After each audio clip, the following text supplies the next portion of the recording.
You ask Tiger to calculate. This deals with finding the midpoint between 2 points. The midpoint between the 2 points is negative 35,61. Let's solve it step by step. Plot the 2 points and calculate the midpoint using the formula. The coordinates of point 1 are x1 equals 26, y1 equals 58. The coordinates of point 2 are x2 equals negative 96, y2 equals 64.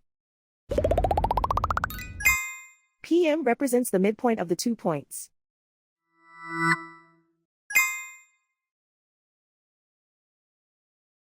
Use the x values in the midpoint formula to find the midpoints x.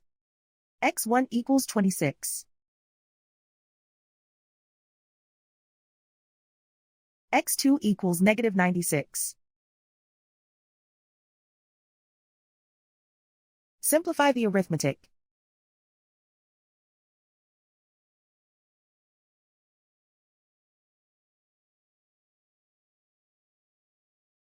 Use the y values in the midpoint formula to find the midpoints y. y1 equals 58.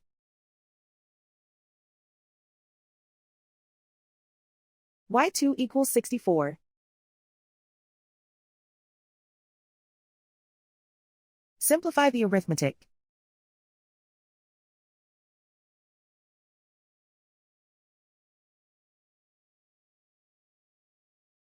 And so, the midpoint is negative 35,61.